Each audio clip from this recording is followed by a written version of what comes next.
All right, guys. Hello, hello, hello. Welcome. Lily, that was extremely fast. How the hell did you get that quickly? That's actually kind of scary. It's good to see you. Hope you're having a good day. Looks like it's just you and me right now. Ooh. Hope you're doing all right. We are going to be checking out Grenth's game, which is pretty hype on EU yesterday. We'll see how this one goes. The day, of course, is... What day is it? It's Monday, right? Yeah, so I don't know whether so many people will be able to come to this, but I've got to figure the EU is more alive at this hour than NA. So we will be checking Grenth's game out on EU once again. We saw Blitzkrieg took it 2 days ago. We saw... Who was it yesterday that took it? It was a temporary team name, wasn't it? Anyway, so yeah, we will check that out. Oh, you're watching over on Naru's stream, were you? Okay, that's fair enough.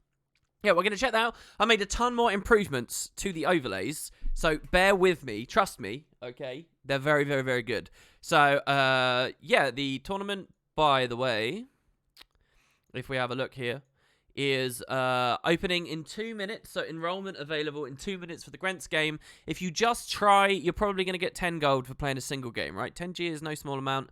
And, yeah, it'll be cool to see as many of you guys signing up for that as possible. They've already wiped previous match history. So, yeah, we're going to be watching how that goes. I'm going to quickly do the intro here, though, while I get some coffee. And I will be back in just a moment. I'll see you guys very soon for Grenth's game.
Yeah, thanks to the host there from Naru. I will be with you guys in just a second. I'm just getting some coffee, so don't go anywhere.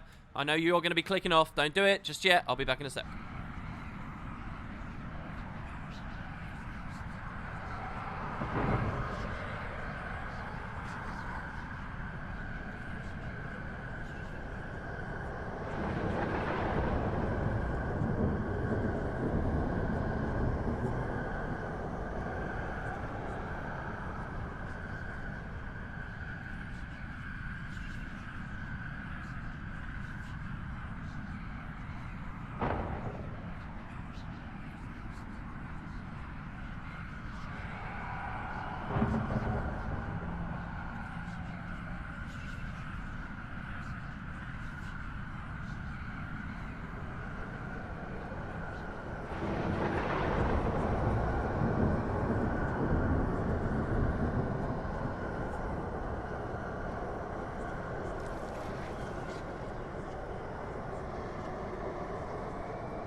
All right, we're here. We're back. We're back. All right, so hey everyone. If you are from Naru's stream, I don't believe he's ever hosted me. So let me just explain to the people who were over there.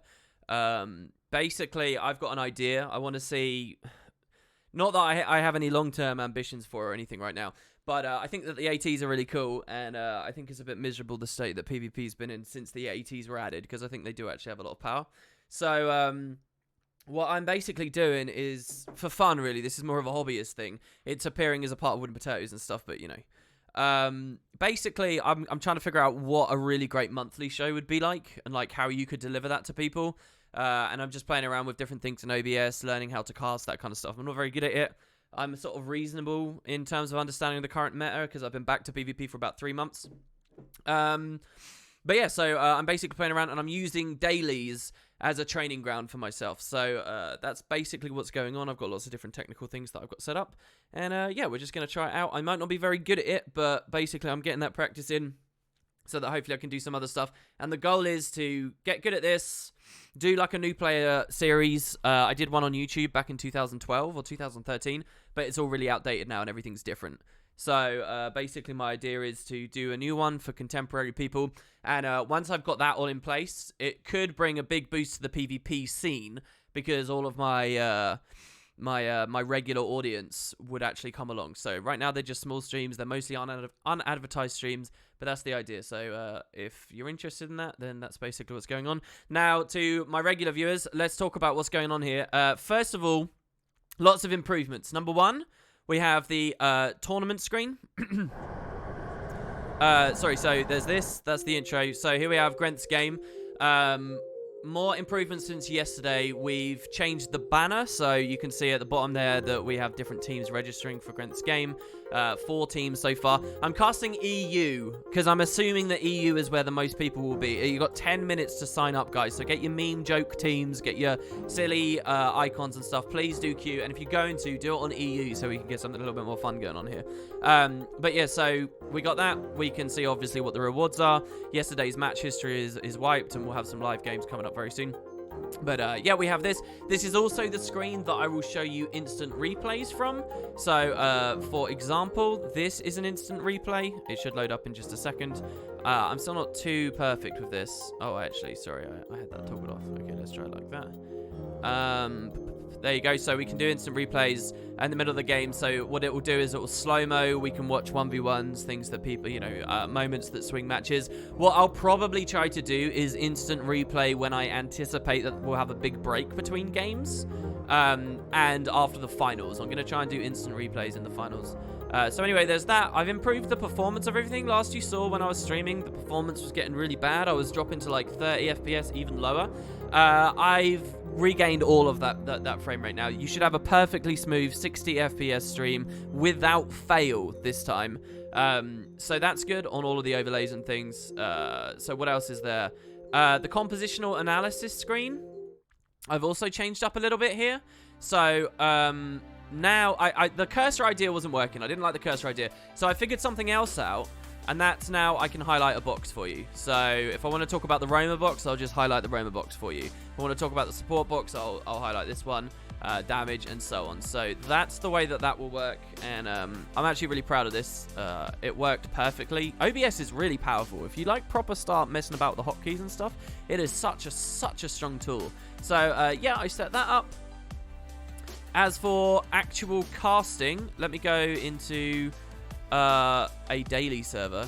If we can actually show this off, I'll go into it. If I can actually spectate in a daily server. No, I can't. Hold on one second, guys. Man, I wish Hot Joins had a little bit more going on. I really do. Here you go. So this is a red win. So let's actually look at the casting screen itself here. And you'll notice I've made some slight changes here as well with the actual casting. First of all, the bar at the bottom was always annoying me. It was a little bit thick. It overwrote the health bar a little bit. So I've shrunk that down so it doesn't look so bad. I've changed the minimap a little bit as well. I've changed the big minimap a little bit as well. And also, we have kill counters in now. So you can see below where it says the Schoolmasters, there's a skull and a digit. That means that the red team has scored 0 kills so far. And below the blue score, we have 0 kills for the blue team over there. The zeros look a little bit off right now, but it's weird because when they go double digits, they're going to look a little bit strange, so whatever. But yeah, this is still going to be a little bit buggy as far as I'm aware. It might still be a bit weird. We'll have to wait and see how it acts. But yeah, generally speaking, just all the frame rate, everything should be fine. It should all be good. And yeah, basically, that's it for Grenth's game. And I want to show you some of the other ones off, but for me to cast Lissa's Legions, it's going to take ages. So there you go. We've got 8 teams for Grenth's game already. Let's keep them coming in, guys. And you've got still 7 minutes to launch it and go live. So yeah, that's about it. That's all I've really got to say. Yes, the original PvP series was with Matt Visual. That's true, Yingop. Yeah, it was a long time ago. We never even finished that series. We didn't even finish it. So I'm not going to be doing it with him this time, obviously. He doesn't play Guild Wars 2 anymore. But I will do a very good solo series. That's the idea. And yeah, but sort of the dream is I want to teach people about what's cool. Not just how to play PvP. That's not what I'm interested in. I want to teach people what they need to know about why PvP is cool. And not just why it's cool, but why it's actually better than everything else in the game. Why it's better than raiding. Why it's better than fractals. Why it's better than fucking AFKing at world bosses and stuff. That's what I want the series to be. So that when they come out of it, they have the tools, they have the understanding how to get into PvP, but also what's cool about it. And the second they do that, boom, they got some good monthly shows to watch and stuff, right? That's the idea. That's like the dream. So yeah. The only thing that kind of sucks about these practice streams is chat moves very slowly, and we don't tend to get many viewers on these streams because it's PvP. So if you guys have the slightest inkling that you want to talk about anything, please do give me a little bit of that, because you'll find I'm not a very entertaining guy. Unless you've got something that you're saying to me, I'm probably going to just fall over. So yeah, let's hear it. And what, are you guys setting up for tribulation mode in my chat here, are you? Good luck with that, I suppose. You're waiting for the super loud music, says Baker's Almighty. Yes, so I fixed the music as well, right? The music shouldn't be too loud on this screen. It best not be too loud. And down here, the music should not be too... Oh, I've actually turned the music... No, I haven't. So the music shouldn't be too loud on this screen either. Yeah? At least I hope that that's what's going on. I still have one slight bug. You can see on this screen how it's the Tyrion Swarm party, team names on there. But the other one isn't. That frustrates me. I'm not quite sure how to fix that, but yeah. Yeah, of course I watched the tournament, Grimjack. Of course I did. I don't know why people keep asking me that. I was there in chat. Let's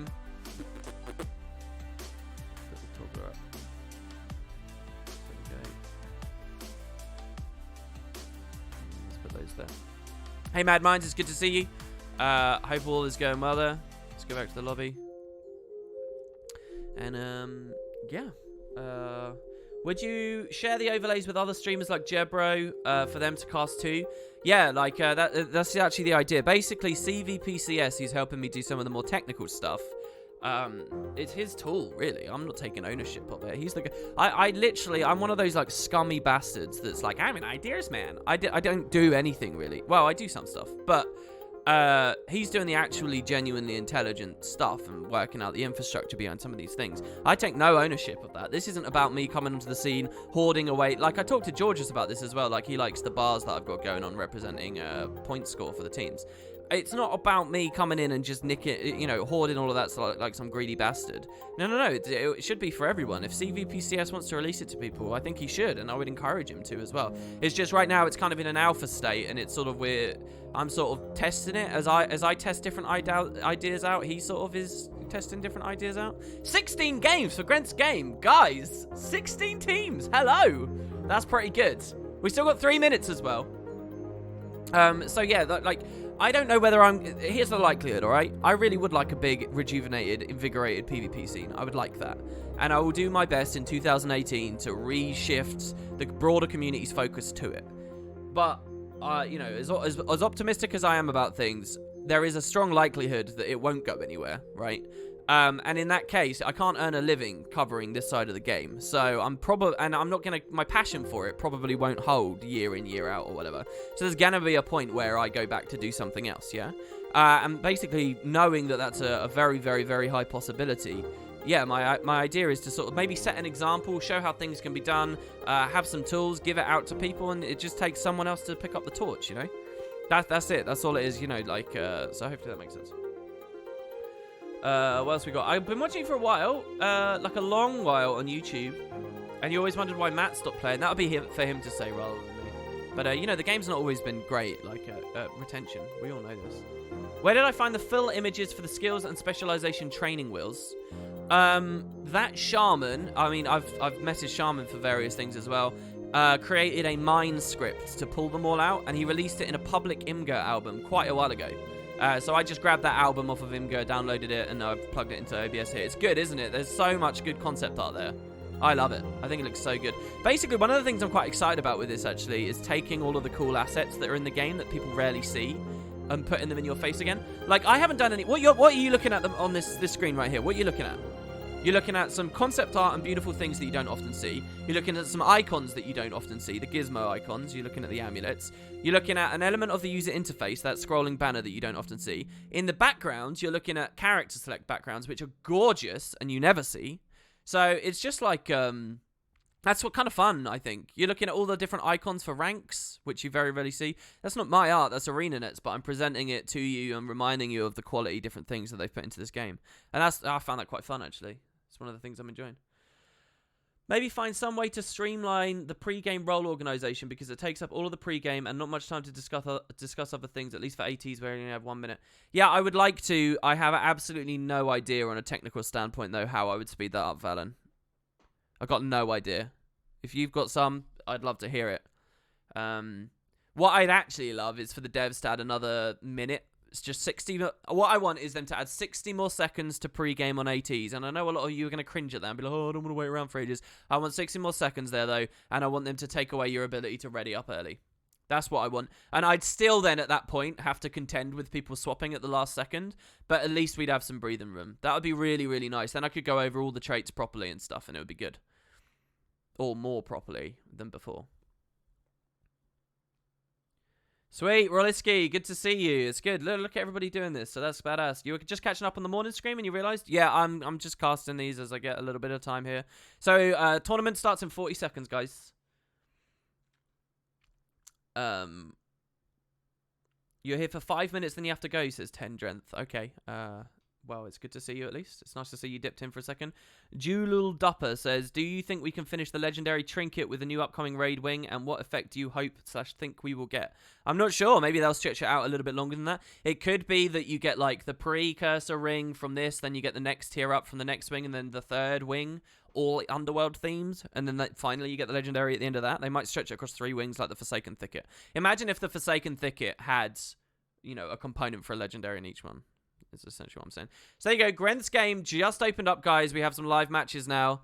Plenty of teams are seeded here. So I want to pick someone who has a actual guild name, but there isn't a single one. There's Tyrion Swarm, Cold Foamers, August Butchers.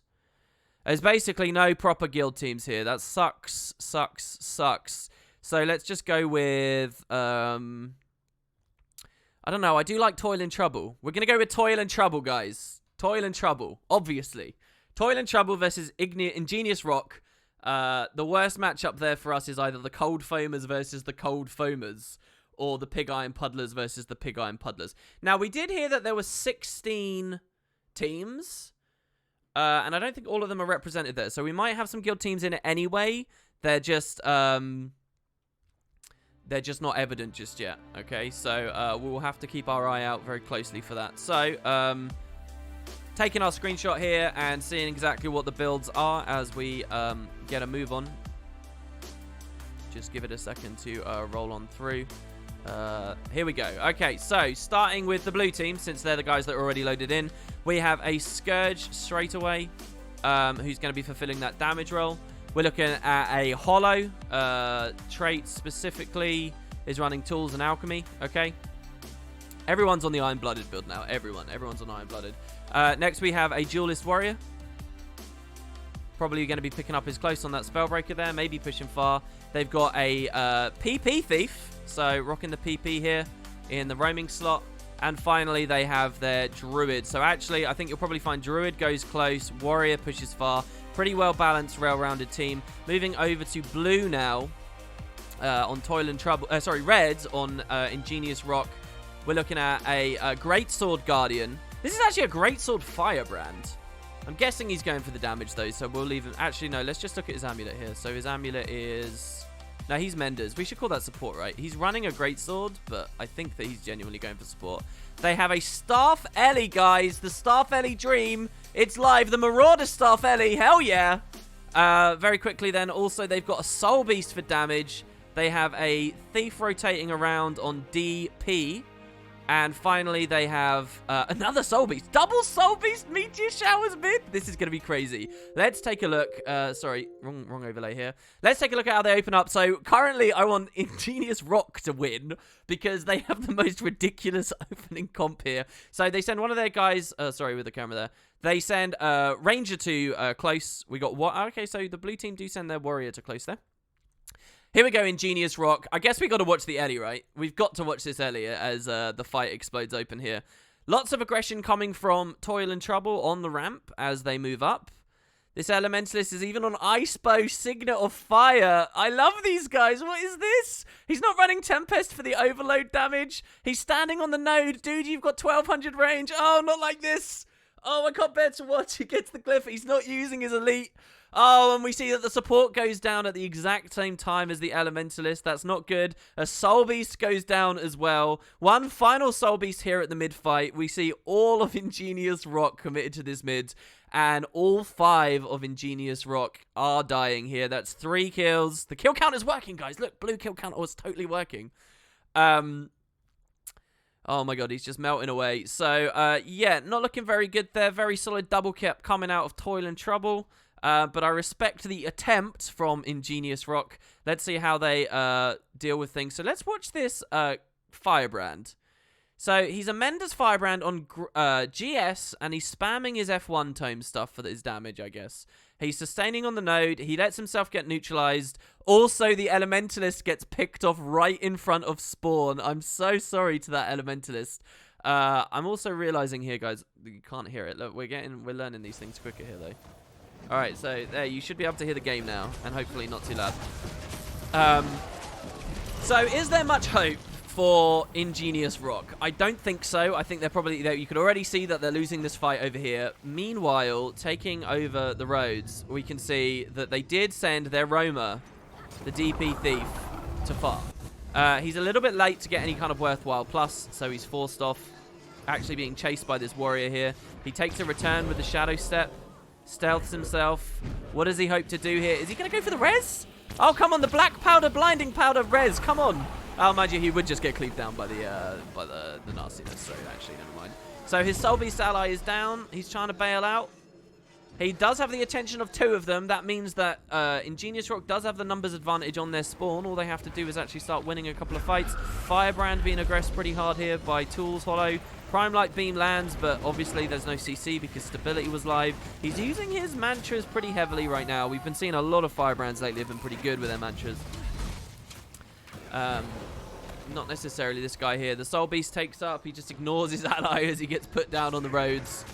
And so he goes for the damage along with his DP Thief, trying to kill this Duelist Spellbreaker as quickly as possible. I don't think we're going to really see much come out of Ingenious Rock here, guys. The beasts are going down. Let's go look at this 1v1. Come on, I want to see 1 kill from Ingenious Rock. You can do it, red team. The 1 kill. Let's see it. Let's see where they might get it. Here we go. Look, look, look. They got 2. They got their plus coming in. Look, look, look, look. It's okay. Oh, they're going to go for beast. Is there going to be a beast still here? He's going for the beast. Drop his blind field. Excellent little blind there on the axe. He blinds the return as well, so he doesn't get CC'd. Look at these fucking ESL plays here. He watches the cross coming in. His enemy team is looking for the steal. He's got to be extremely careful here. The damage coming down. Chieftain super low. Which team will get this boss? Oh, it's pretty high. And Beast does indeed go to the blue team. I think that was a pretty game-winning swing right there, guys. And yeah, so unfortunate to Ingenious Rock. Let's just quickly go look at the comps again and see how we feel. So what we were looking at here is basically this damage box up here. You see this one? This is just like ridiculously like bad for the red team right now. Double Soul Beast Starfelly at mid. They really don't have... I mean, I like the idea. Lots of AoE pressure and then the single target from the Rangers. I really think that this damage box, that 3v2, I genuinely think the blue guys can win that 3v2. I think a Scourge and a Hollow can actually win that 3v2 and extremely consistently. You'll also notice that the red team doesn't have any duelists, so they can't compete in this box at all. That means that as soon as we see that Toil and Trouble got some nodes, they were holding them. And even though the roamers may be matched up, like, it doesn't mean anything when they don't have any good nodes. So, yeah, I don't know. Maybe that would be how I interpret this. Kind of ridiculous. The game goes to Toil and Trouble, who we'll be watching in the next round. Let's head back here. I want to show you guys the hot action, probably the most exciting moment of this entire game. We, of course, are going to be checking out the Beast play. So, here we have Chief on about 50% health. The DP Thief stealths himself. He goes, he gets CC'd. What was the launch there, actually? What was the launch from the Ranger? The Entangling Roots comes down. He's getting those sword attacks. The additional plus for the steal comes in from the Warrior and Toil and Trouble. And down it goes with the DP Thief left with nothing. So, yeah, pretty unfortunate there. Congratulations to Toil and Trouble. They're through to the next round. Alright, look, I just wanted to do one. I wanted to do a single replay, okay? In a single game, alright? Yeah, it slow-mos it as well. It does slow-mo it as well. So, Toil and Trouble... It's not this Toil and Trouble. It's a different Toil and Trouble. No, it is this Toil and Trouble. Or is it this Toil and Trouble? No. This is still a round 1 Toil and Trouble. This is pretty interesting. This is like on par with the old ESL production back in the day. What the fuck? We're not going to be watching that one, guys. We're going to watch the other Toil and Trouble. I'm not interested in that one. I'm interested in this Toil and Trouble, all right? These are our lads. They're going through to the end. Still not seeing any guild teams listed there. Oh, I just saw a guild team. There's a team called Make It Bounce. I don't know who that was, but we do have a guild team called Make It Bounce somewhere. All right, so let's see what we've got going on. We're going to be playing on Skyhammer. And let's first of all... Oh, no. Oh, I just misclicked, guys. I just misclicked. I'm sorry. Look, we'll get better at this. It's just that I'd misclicked, though. I thought that we'd gone into a Toil and Trouble game, but we hadn't. We were actually in a different one. This is the one we want. The Thermal Runaways. Yeah. Right here. It's really strange. Yeah, I moved the mouse accidentally. Sorry, I'm getting some coffee here. You need team administration? What do you mean you need team administration? What? Sorry? So what do you guys think that, I don't know. There's nothing intelligent I could say about that first round. It was a ridiculous round, wasn't it?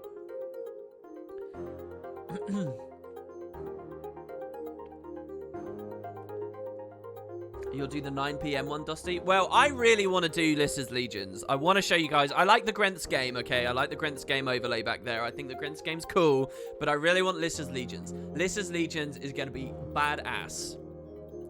Yeah, so one of the guild teams there, you can see Make It Bounce. Don't look at my. Oh, sorry, you need team administration in the guild. Is that a permission, is it? Is that a permission? Sorry, guys, I'm just messing about in my guild panels now. Only Spud and above can do it. Okay, hold on. So, I'll just make you a team administration Spud, okay? I'll just make you a Spud. What's your account name, Dusty? I'm just going to type Dusty and see. Hope you come up. Yeah, Dusty Men, right? Okay, I'll make you a Spud. Don't let me regret that. You just bypass the actual method of becoming a Spud. So, yeah, hopefully now you can make teams. Okay. Oh, it's a thing on the top right, is it? Oh, okay. Well, anyway, there you go. All right, guys. Like I said, let's not let chat die. What do you guys think? Are we going to see Make It Bounce go through to the end? Instant regret incoming. Yeah, maybe Shatter, maybe. We'll have to see. This coffee I rushed to make is like nasty, man. Interesting overlay. Interesting? That's not quite a compliment, but thank you. If you've got an idea to make it better, Frostball, let me know. You just wonder what is Make It Bounce's guild tag. Oh yeah, we don't quite know, do we? I'm guessing like boot or something, right? Probably. Well, hopefully they keep winning and we'll get to see them going through. All right, so yeah, we are. Now we're in the Skyhammer game, guys. We're going to be seeing exactly how this rolls. Let's look, first of all, I guess, at our red team again. So that was Toil and Trouble taking the extremely easy win earlier. But that doesn't necessarily mean Toil and Trouble's any good at the game. And I don't mean to be rude about that, but it's basically because they basically had a free win there, okay? They had a free win. So just rolling through their builds very quickly. First, we've got this Engineer. This is the Tools Hollow. We'll put him up in the damage slot. They have their Duelist Warrior, who's going to be probably pushing far because we know that they have a Druid as well. They've got their SD Thief, was this? DP Thief? I think it was DP Thief, actually. Moving on as well, they have their Druid, who I would anticipate to pick up close, and a Scourge. So, reasonably well-rounded composition, just no support. We see a lot of people do forego the support at the moment. On the opposing team, we have easy work on... this is actually great. So, this is Mantra Mesmer, so we're going to put it in a roaming capacity. They have Rev, because they've got the... I mean, they're kind of roam-heavy, to be honest. Here's a Chrono as well, so we'll probably see the Chrono picking up the close point. We've got a Spellbreaker as well for sides. And finally, another Thief, my god. So, blue team here, the Thermal Runaways, with actually quite a lot of roam capacity here. Not necessarily a great team fight. We are watching them as they go in here, watching the opening splits. We got Mesmer picking up one close. We got Warrior picking up another. Big stealth stack coming here from the Thermal Runaways. And we'll see how well they go through this. Overlay keeps breaking. The team names are really annoying. I will fix that, though. Slowly but surely, we're fixing it. So, yeah, they get the huge rally race actually going on right now. Oh, my God. So, blue just about wins the rally race by securing the stomp on the red Scourge that we saw over here. So, Toil and Trouble immediately on the back foot there. That's pretty gross, honestly, for Toil and Trouble. Moving over here, we can see that they basically won mid and then they aggressed forward very, very hard straight away. Watching the Warriors, he tries to peel out. Basically, we're looking at Toil and Trouble, going to their close and trying to secure this, making sure that decap doesn't go through. We're actually watching Weed go for a race to that right now. Even the Roamers coming towards it. We saw that the Thermal Runaways basically swept the map here after their first mid, but probably a little bit too eager. They were neutralized immediately by the Toil and Trouble Scourge here. Running the Sand Spell, that's not too useful on Skyhammer. You can't use that to go around the sides because they are technically no bots. He gets burst by Greatsword Mesmer. I think that's exactly what we would expect to see here. And the Distort Stomp even comes through with no support for that Scourge. He's obviously going to be struggling a little bit more. And that's going to be another easy win for mid on the blue team. Coming back over to this node, we notice neutralization has happened against the Toil and Trouble team. They currently have 3 people invested in trying to reclaim this. It is a 3v3. But since they're dying here, we're seeing them generally struggle. We've got 5 kills for the blue team. Only a single kill has been secured for red right now.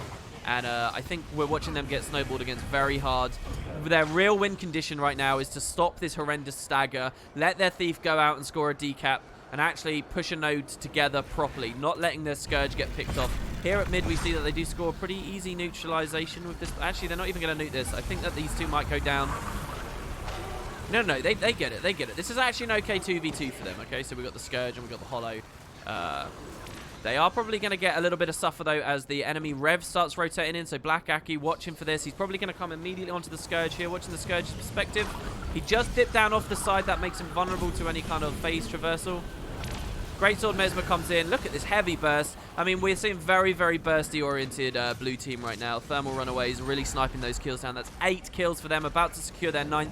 Oh, we do have a downstate rally race again, and they just about win it. So blue winning these ever so closely. That's twice now that this Scourge being defeated has caused a pretty key rally for his opponents. Still no action on point A. I'm pretty sure we saw point A be capped by the Thermal Runaways, and nobody's touched it at all. Toil and Trouble still just struggling to even reclaim their close. They've got their Spellbreaker alone here. He really needs to start cutting away because he's outnumbered this much. Instead, he opts to go back onto the node. Probably not a good play. So yeah, we see actually so many deaths on Toil and Trouble right now. The only active player is the Scourge, who actually quite rightly is staying at base. This doesn't necessarily have to be AFK QQ. It looks like it is, though. He could have been waiting to actually make a push. Now would have been the time to do that, but obviously he's still just standing there. And with this QQing Scourge, the spawn camp probably will be real now. So we've already seen one go down. Really bursty, very hyper-aggressive composition from the blue team. And yeah, we're going to see they just keep scoring kill. 15 kills to 1, guys. 15 kills to 1.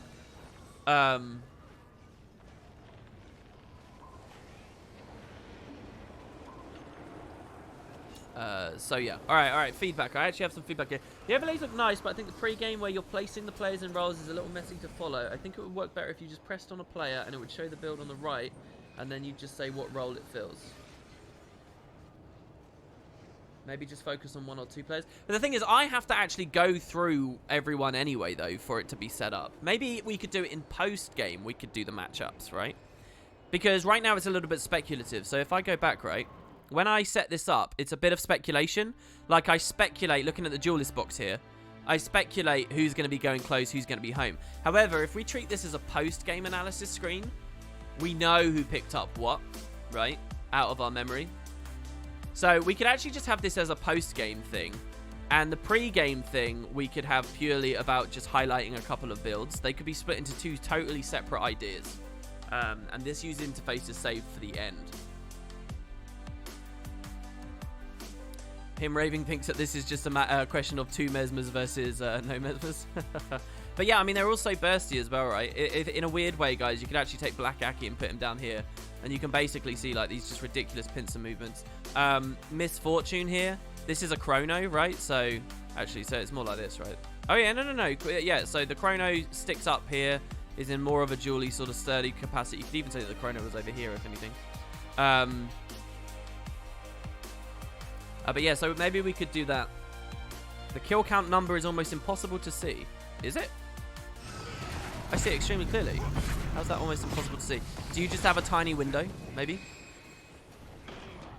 I'll watch the VODs and see how I feel about that. Obviously, Toil and Trouble only has 1, so it's first. Look at that, 25 kills, by the way, for one of the teams. I made them slightly opaque, right? I could turn the opacity back up, right? So they just looked a little bit too vibrant to me when I did that, but I could turn the opacity back up on them, as you can see there. So maybe they're a bit clearer now. I was streaming when you went to sleep, and I'm streaming now? Well, I stopped for ages. I just did a little cast, and now I'm doing another little cast. That's it. So yeah, maybe the opacity wasn't a good idea. The skulls look good, though, guys. Yeah, they're not solid. Yeah, they're slightly opaque, exactly. Yeah. The skulls look good. I will hear nothing negative about those skulls. Alright, head back to the lobby. So wait, who won that? Sorry, I didn't even notice really. Thermal Runaways won that. So we're going to be following Thermal Runaways into quarters, I think, now. They do have an outline. They have a black outline. I can make it. It's not hard to make that more visible, guys. If that's how you feel when I watch the VOD back, if that's how it looks, then yeah, I can change that. I only just added those for the start of this stream, so it may well be bad. It's not a problem. So Thermal Runaways, yeah, they're over here. They're going to be going up against the Dungeonesses. There is an outline around the text. Yeah, I just added the skulls between the 2 streams. But yeah, what do you guys think about the idea of splitting the 2 things away? That might be good. It just doesn't build as much intrigue going into the game, though, if you sort of don't have... Like, I want newbies... Like, a big focus for me is that new players can get some vague baseline understanding of what's going on with the game. And I feel like if you don't do this before the game, there's very little, like, understanding of, like, who's doing what. What exactly is messy, by the way? Do you mean visually? Because it does look a bit visually messy with the splat overlays. I can clean those up a bit, definitely. I've been thinking about doing that for a while because I'm not sure whether I really like the painterly sort of splashes as it opens up. I'm not sure I like that. Obviously, the backgrounds look terrible there. Maybe pre-game go through builds, comp shortly, then post-game discuss expectations versus outcome. Well, so basically, it's messy when we have to do it all at once, but it's better otherwise. So I'll show you a good one coming up now, all right? As long as we can actually get in this game as soon as it starts. Who are watching Thermal Runaways? So basically, oh, sorry guys, we're on the wrong scene here. Basically, When the tourney starts, I have to do 10 players, but because we follow a team through, I already have the thermal runaways set up essentially, so I can just whiz through them really quickly. And then we do a more in-depth look at the other one. 90 seconds is a very tight window. The worst thing is as well, you only get... It's not actually 90 seconds. It's... I can only start once all 10 players are in. So if one guy accepts Q-pop but doesn't join the game for ages and then just DC'd out, that completely destroys me because I'll never know what build they're on. And it really sucks. Why is the duelist picture top side red, bottom side blue? Because it represents, as far as duelists are concerned, they're going to go to one of the side caps, right? And it represents whether we think, it's a small bit of flavor, it's not a hard and fast rule, but it's whether we think they're going to be at the red spawn side node or the blue spawn side node. Yeah. Which close point they'll go to, so we can like roughly sort of guess at that. Okay, so like I'll show you here, what we would be guessing on this setup here, okay, is that this warrior pushes far. So this warrior over here, he pushes far, while the druid picks up close. Right, that's the idea. And you'd see what the potential matchups would be afterwards. Again, potentials, and obviously not a hard and fast rule. But it's a nice starting point to then see how the story unfolds in the actual game afterwards, you know? So that's the point of that one.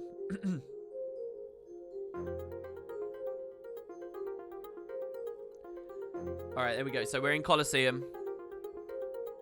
So Colosseum begins, okay, and we can start it off really quickly here. So thermal runaways are taking the blue side of the field this time. So let's load them in. We already know what their setups are. We got Rich Boy Lunar as a roamer. We have Mr. Fortune on Chrono, who I definitely think is probably going to be more side node holdy. They've got their warrior, who will also probably pick up a side. They've got 3 other guys, a Greatsword Mesmer, in the roaming slot down here, a Rev. I think that's basically what they're going for. If anything, you could maybe put these two like so, and they're basically unloading the team fight damage. That's sort of what you'll be looking at, okay? Meanwhile, we got the blue team, so let's check out the blue team here. First, you've got First Bloods. Pretty standard Spellbreaker setup on this one, so he's probably going to be picking up his close as far as we can tell so far. You got the Tools Hollow. He's going to be unloading some midpoint pressure. You've got a Thief rotating around, and then 2 players that aren't even loaded in right now. So this one here is actually a Warrior, as far as we can see. And then the other one's called Super Adventure Thief. So I'm guessing, okay, that Super Adventure Thief is going to be on a Thief. But he's only loading into the very end, so that's a little bit frustrating there. But there you go. That's the comps as far as they're concerned. Let's get in game. And see what we got. He's still not loaded in. So, hopefully, this isn't going to be a 4v5. The Thermal Runaways obviously took 25 kills on their previous game. And they're going to be hitting it pretty hard on this one too. So, let's watch opening splits for the Thermal Runaways. Watching Black Aki, first of all, as he seeks to unload a bit of Revenant damage. Let's see where people send their side noders. So, we've got Mesmer picking up blue close. We've got Warrior picking up red close. Pretty much to be expected. They're playing pretty cagey. They're scared of being burst before they actually can deliver some of theirs. He's got target on enemy thief. Oh no, on his allied thief, sorry. They come to no port spot. What they do, so they're coming to no port because they're against double thief. This is going to be really explosive here. Easy work immediately with the push up. What a burst there. We got it just at the last moment. So that was pretty goddamn nice. They get crazy damage on Super Adventure Thief. Now Black Aki follows up with a burst of his own. Excellent little sword 4 there onto the no port. He's using lots of stuff actually there. Jade wins as well to do the damage across here. What a great opening there. Easy kill that they managed to slam down. You can see obviously that the game has taken 2 sides here. We got this duelist right now. We're in a Mr. Fortune on the Chrono build, trying to fend off against Tools Hollow. All he has to do is survive here until pluses come in from mid, since they actually scored some kill momentum there. That 1v1 is going to take a while, actually, so we won't look at that too much. Black Aki in the more interesting fight, perhaps. Fighting off the Warrior, manages to get the kill pretty nice there. And the kill came down here. That's 3 kills for the blue team straight away. Thermal Runaways having an excellent start. Back to Mr. Fortune in his 1v1. He's probably not going to win that anytime soon, but he does get lots of cap value, and we know that this Hollow is going to be pressured off because of the pluses coming in. Black Aki obviously is leisure to just do the pressure on the roads right now. Lovely unrelenting assault with the impossible odds up. They get great rot value out of that too. And so that's how the story of how the Thermal Runaways got their 2-cap. Meanwhile, on far, they have sent some aggression over here. I think their Greatsword Mesmer pushed over here very, very early. We can see here, actually, he's tending slightly towards mid again. So moving right over towards the red team's spawn. They don't have a single kill, a single node, nothing so far. And the spawn camp is going to be real. Looking at the mini-map, you're going to see everybody slowly starts pushing closer and closer towards that point. Actually, this is their home. I tell a lie. This is their home. Moving over to the Thermal Runaways far now, actually. Yeah, they did have to concede this. They did have to concede Spar. They get a rally right at the last second here with their Thief. He goes down again. He can't do anything. Why is he trying to stop the Thief? I've got no idea. It goes through. Where was the port? That's kind of ridiculous. But okay, so we see that Warrior now pretty much outnumbered here because his teammate sort of threw a little bit there. But he's not actually taking too much pressure. They're not even focusing him that hard. So now he rotates back towards the Dungeness is close. He gets the plus from easy work. We'll see a big burst coming from this Greatsword Mesmer in just a second. If he can get on that node and score a little bit of decap, that'll be really nice as well. This 2v2 isn't actually looking too hot right now, especially since a plus is coming in from this Red Thief. Actually, the Red Thief doesn't go for that plus. It's a 2v2, but broken into 2 separate 1v1s. One that the blue team is not winning very well because young Kazu's got a real job to actually be able to kite out of this. And I'm not actually sure what his survival condition is here. He's just going to be harassed down by these Condis. Needs to pop the heal signet to give himself a little bit of resistance. Never mind, he took the weapon swap heal from Discipline, so that, cleanse, sorry, from Discipline. Meanwhile, the team fight has actually resulted in a neutralization on Thermal Runaways, so that's very good as well. And indeed, they're even being pressured off. You can see got their roaming SD Thief here, who actually can't sustain on the node. He's against a Staff Thief, by the way. Did we catch that on the pre-game lobby? That's kind of interesting.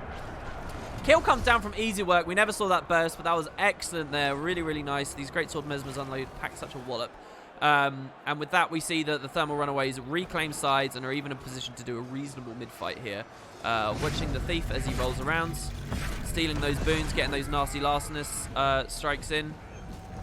They've got decent cleave over this body as well as Mr. Fortune on the Chrono comes in. No Gravity Well is actually available right now, so they could, in theory, get that res, but I don't really think it's particularly necessary. The port back out as well, by the way. We'll see. Oh, that was a defensive port, was it? This is actually pretty close. Black Aki looking kind of low. No, never mind. Yeah. Oh, no. Let's see. Does the Staff Thief score a kill on Black Aki through their nodes? He gets the downstate. Does he have a Shadow Step Stomp to be cheeky? No, of course he doesn't. The res goes through. Actually, no idea what this Staff Thief is still doing here. No one's a hero that will 3v1 in that situation. But okay, that's fine. Back to easy work, seeking to unload some burst on far. He's against a heavy, so it's not necessarily going to be that great for him. Probably didn't notice the opposing Condi Mesmer come in because he was actually under the effects of Torch 4, which will have stealthed him. Nonetheless, easy work really not taking too much pain. Takes the easy target to the Condi Mes. And I'm expecting them to win this. So the burst goes through. Doesn't actually manifest that much. I think that's because we saw that he was casting during it. So the trait to do increased damage didn't really land. And he had protection. So the Greatsword Mesmer kind of got screwed there a little bit. Never mind, though. Black Aki coming in with heavy pressure. And then you see Greatsword Guardian paired with Rev and the kind of crazy potential they got in terms of suddenly snapping kills down. Easy work's still extremely low. But now that it's a 3v1, obviously he's going to be fine there. Looking back towards mid. Luna Sector is being punished for the 3v1 his team is enacting elsewhere. Sorry, Luna Senior on SD Thief. Luckily, he's got plenty of initiative to keep chaining those evades until his allies start rotating in, and that's what we've seen. Mr. Fortune coming in, sitting on the node for a second now. Even does the port to defend. I actually like that portal. Oh, the mind games. The mind games there. If he'd stealth before porting back through as well, that would have been kind of nice. We got both thieves against one another here on the roads. I would expect SD to come out of this far more comfortably than the Staff. And indeed, that's what we're seeing so far. Does he manage to secure the kill without also being decapped? That's the real question. I think he will. Obviously, as SD, he's a little bit less reliant on stealth. That said, there comes his F1. He does get decapped. If the Red Thief now bails away, if we see the Dungeness's Thief ports out, it could actually be okay-ish. I don't know, actually. He might actually lose this. Let's see. Let's see. Can the Staff Thief win? Because nothing else is going on the map, right? Nothing else. We got at least this to watch, okay? Do we see the Staff Thief beat SD? Let's see. And if it happens, I want you guys to tell me why. Oh my god, the Bandit's defender's knocked down, forcing the Shadow Step. He can't use that to peel out now. So if the Staff guy goes aggressive enough... This is such a horrible matchup, man. This would be so annoying to fight. The stealth auto going for another knockdown doesn't land that time. The short bow play comes out. That's actually a ton of pressure from the short bow. And the Staff Thief could be really in a lot of pain from that. SD gets a really nice steal in there as well. Got the Rupt on it too. Extra selves. And this has now been going on long enough that pluses are coming in from elsewhere on the map. Does he bail? If he gets the bail, I actually kind of respect the trolling there for that amount of time. He held it new. He's still going back in. That's hilarious. Oh my god, he's still going for it. I don't want to keep watching this thief be thief though. You guys are going to be screaming at me, right? That's not the way to cast. That's not the way. Look, he goes down to the Unrelenting Assault, all right? He's down. Okay, good. There you go. The Rev Plus comes in. He goes down. Easy work here at mid. Has been in some kind of engagement that we haven't really been watching too closely. Gets the bailout at the last possible moment there. Has his Manchas channeled. He's got a blink ready. He's got his greatsword ready to look at. He could actually unload some good damage here. Does he get neutralization before the Dungeness's Mesmer gets towards him? Beautiful mantra into the greatsword 4 there. He actually eats his opponent. It eats a lot of damage. Quick cleanse on the 3 burn as well from John. Oh, and that was a really juicy... wait, was that a Mind Rack that he landed there? Staff Thief coming in, so he does die. A little bit aggressive there, honestly, but it was mostly a defensive play. I think he was trying to peel out of mid. We're actually seeing the Dungeonesses are not getting slapped down as hard as I thought they were. They've managed to get some good pressure on the Rev here, too, who is forced to skirt around the edges of the team fight. And they've actually been neutralized at home. With a nice little, what was that, a port? No, I think that it's just the Warrior actually scored this neutralization. Sorry, so the Dungeness Warrior. Dungeonesses go down. Warrior goes for Interrupt. 100 blades, 0 crit, 100 blades. I wonder what amulet this guy's on. We'll have a look at that at the end, I guess. But still we have the Thermal Runaways in a very solid lead here. Look at the kills points, guys, right? Like... This actually, to be honest, Thermal Runaways shouldn't have conceded any of these points. If you've got 20 kills and your opponents only have 5, and they're still this much in the game, I think that really says something about how footloose you've been on the nodes. I don't know. I mean, I'm new to casting with kill points being tracked. I don't think that's ever happened really for PvP. But that's a pretty substantial difference right there. So let's see here again. You'll notice that the Dungeonesses are going for a decap. Excellent little jump here to counter the roaming aggression. This is why if you're against someone in that roaming box, it's really good to field someone for yourself in your own roaming box. Just so that you can make these quick chases back to a node or to far if it's important. Once again, they're going to get locked in a 1v1. I know you guys probably aren't that interested. That is actually a crucial fight though, by the way, because that's the only node that the Thermal Runaways have. And they've been neutralized again. They've actually been neutralized. Rest of the Thermal Runaways zerging around a little bit here. I mean, it's sort of to be expected that many of these DPS players would pair up in this way and try and slam down that aggression, because they don't have much like condi pressure and things that will slowly atrophy people down. So they kind of have to do this like heavy chase, because if they don't snag that now, then it's going to be really frustrating to get back to that point later. It is a rally race in progress. Mr. Fortune does get the rally at the last moment. You can see Mr. Fortune's health's extremely low. He was very, very close to getting DPS'd out there. I actually feel really kind of bad for the Dungeonesses on that one. The Dungeonesses probably, if they'd won that rally race, would have had a real fighting chance on this. We noticed that one of the teams collected shields. Dungeonesses picked up shields. I'm not exactly sure when they did that, but that might give them a little bit more sustain to counter the heavy burst that they're looking at getting punished from.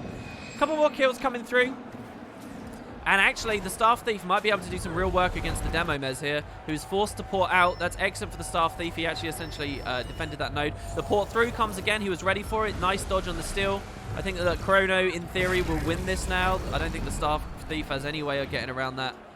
It's not a 1v1 he should try to take. He's been plussed as well. He's still going for it. This Staff Thief plays so aggressively. He's constantly on the node. He's definitely going to get like top offense or fucking top defense on this, because he's basically been just treating himself like a side node the entire time. Looking back towards mid, Black Aki taking a good kill here again, along with his easy work burst combo from his Greatsword Mesmer, who's rotated off. Sorry about the camera fault, guys. If you're a little bit disoriented, we are on the red team spawn right now. Does he bail out of this? The Mirage Ambush pulling him to the side is really excellent. He didn't port it. If he'd ported before he left, that would have been a really excellent aggressive play. Just 3 minutes left on the clock now. I think that the odds of Dungeonesses closing this gap that you can see here on the timeline in such a short space of time is very, very low. you'd basically have to expect the Thermal Runaways to completely stop playing, but we'll see how they go. The Prime Light Beam! Oh, that was so good, guys! The Prime Light Beam swing around with the target in. He tries to blink behind it. We've all had that moment where we try to just move out of a Prime Light Beam. Beautiful there, and he actually goes down, so that Hollow's going to be feeling pretty good. But no sooner as he wins that, he's immediately aggressed by SD Thief. How is that matchup, by the way? Current Tools Hollow versus SD Thief. I'm not sure. We're going for a desperate res attempt here from the Thermal Runaways as well. Like, they're not slam dunking every single engagement. 26 kills, though, guys. We might see them go to the full 30. I mean, that's a lot of kills for Conquest Game. I didn't expect to see any in an AT go over 25. I mean, freaking 26 kills. That's mental. I think this is actually... Oh my god, the counter aggression there from that full counter was beautiful as well. The full counter doesn't land either. That vault from the staff, pretty gross. Stomp goes through. That does delay the last couple of points that the Thermal Runaways needs. Basically, if Dungeonesses want to stay in it, their win condition is to debunk this. Mr. Fortune in the best position on his entire team right now. All he has to do is stand here for a couple more seconds, and we do indeed see that the Thermal Runaways take the win with a whopping 28 kills over a fairly lengthy game. Again, I think they should have slam dunked that a lot harder, but there you have it. So that's the quarters, guys. Let's go back to the comp analysis and let's see what we had here. So again, Super Adventure Thief was the Vault guy, I think, in the end. No supports come down for either team. I think, I don't know, it was probably a question of piloting. This isn't very representative, though, because, like, a Staff Thief, that's not exactly meta right now, right? But one thing I do want to draw your attention to is the damage box up here. You saw Easy Work and the Rev, just as we said earlier. This pair, these two, they were on quite often securing kills together. Like, we even saw that right on the opening. If you remember, one of them goes to no port. We see that gets slammed down straight away.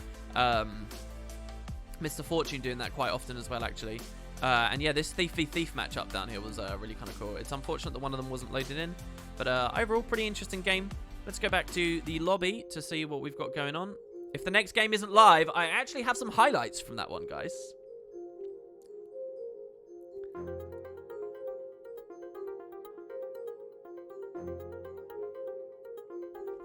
So let's see what we got here. Live matches. Thermal Runaways are going through to the next round here. They are going to be fighting against the Pig Iron Puddlers. So the game is not actually live right now. So let's watch a replay or two here. Let's watch the opening aggress here. Just waiting for it to load up for you all. Okay, so let's see how this goes. They come up to no port. This is the blue team that are about to get some significant damage in. They do this defensively at the start to make sure that they're not going to be jumped by that Thief over on the other team, the double Thief combo on the other team. And we immediately see Easy Work pushes with the stealth, takes the big burst, even some reasonable cleave over Equilibrium. Watch Easy Work here on the side as they move up. Really kind of nice. And look at that sudden global there. Really, really, really nice. So that's good. Another highlight for you all here. We're looking at, I don't know, what play was this actually? I actually can't remember this moment. I must have clicked it for some reason. So we see blue guy goes down. There's Luna Senior. Oh yeah, so this is the quick stomp here. Why did I highlight that? That was interesting to me in the moment. I don't know why. There you go. And then finally, what else have we got? We got Easy Work fighting against Tools Hollow. Backpedals there really nicely to get away from the shockwave. That's kind of cool to see. Oh, yeah, the Prime Light. So you see he blinks forwards, right? Like, the Prime Light is being charged. He does have freaking endurance, guys. All he has to do is dodge at the same time as the blink. But the Prime Light charges, and it's coming towards him. He blinks behind it right at the moment of it landing, and he gets hit from behind. Probably at the extent of the Prime Light's range there. And yeah, down he goes. The Hollow even getting on before neutralization fully lands. Pretty great stuff there, really. And yeah, so there you go.